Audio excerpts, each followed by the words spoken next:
नमस्कार, मैं डॉक्टर पलाशी विश्वास आज जनवादी कवि सर्वेश्वर दयाल सक्सेना की एक छोटी सी कविता प्रार्थना एक का पाठ और उसकी व्याख्या को लेकर हाजिर हुई हूँ। तो प्रस्तुत है सर्वेश्वर दयाल सक्सेना की कविता प्रार्थना एक का पाठ और उसकी व्याख्या। नहीं नहीं प्रभु, तुमसे शक्ति नहीं मांगूंगा, अर्जित करूंगा उसे मरकर बिखर कर। आज नहीं कल सही आऊंगा उबर कर, कुचल भी गया तो लज्जा किस बात की। कवि कहते हैं, ईश्वर से प्रार्थना करते हैं कि हे प्रभु, मैं अपने लक्ष्य की प्राप्ति के लिए तुमसे शक्ति नहीं मांगूंगा, बल्कि मैं अपने स्वयं के शक्ति के अनुसार, स्वयं की क्षमता के अनुसार मेहनत के बल पर अपने उद्देश्य की प्राप्ति करूंगा, स्वयं उसे अर्जित करूंगा।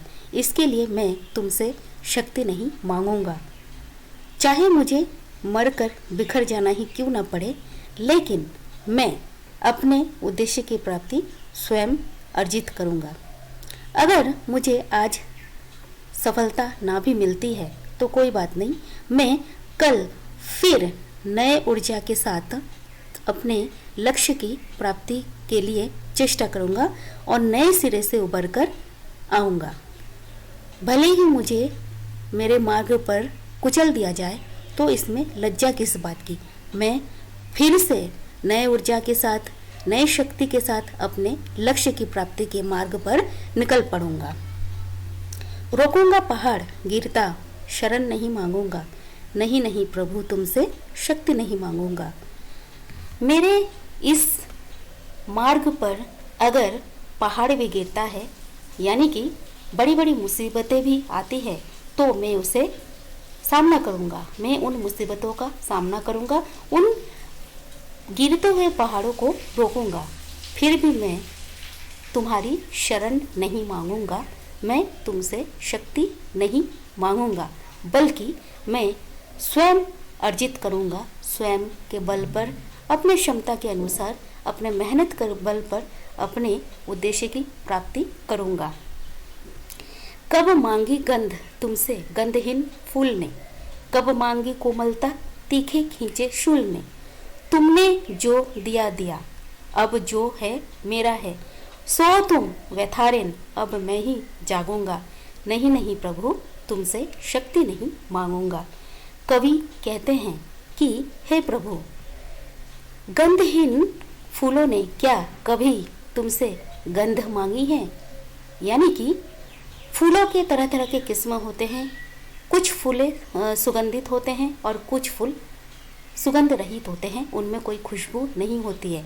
लेकिन इसका ये मतलब नहीं है, और उन फूलों को इस बात का दुख भी नहीं है कि ईश्वर ने कुछ फूलों को सुगंध दिया है और उनको सुगंध नहीं दिया है, और वे इसके लिए ईश्वर से अपने लिए गंध की मांग कभी नहीं करते हैं। जो जिस रूप में है वे फूल उसी रूप में खिला करते हैं। इसी तरह से कवि कहते हैं, कब मांगी कोमलता तीखे खींचे शूल ने। और कवि कहते हैं, ये जो कांटेदार शूल है, तीखे शूल है, जो जिसके चुभने से प्राणी जीव जगत को व्यथा होती है, चोट पहुंचती है, फिर भी शूल ने कभी भी ईश्वर से अपने लिए कोमलता की मांग नहीं की है, बल्कि ईश्वर ने उन्हें जिस रूप में बनाया है वे उसी में खुश हैं। कवि कहते हैं, तुमने जो दिया दिया, अब जो है मेरा है।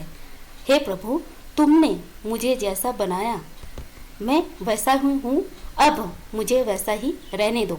मैं जैसा हूँ, अब ये सब कुछ मेरा है।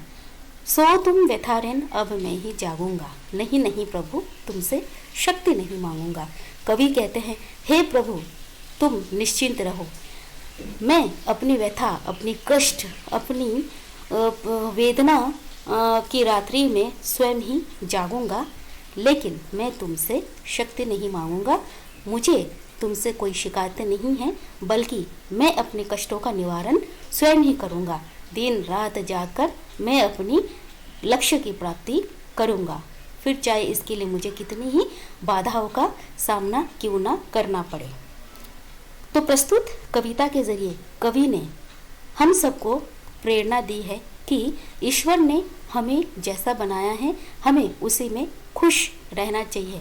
हमें उनसे अपने रूप, रंग, गंध के लिए कोई शिकायत नहीं करनी चाहिए, बल्कि हमें अगर जीवन में कुछ पाना है तो उसे स्वयं अर्जित करना चाहिए। यानी कि ईश्वर के भरोसे रहकर हम अपना काम नहीं कर सकते, बल्कि हमें अपने काम को पूरा करने के लिए स्वयं को ही मेहनत करना पड़ेगा। तभी हमारे जीवन के जो उद्देश्य है, जो लक्ष्य है, उसे पूरा किया जा सकता है। धन्यवाद।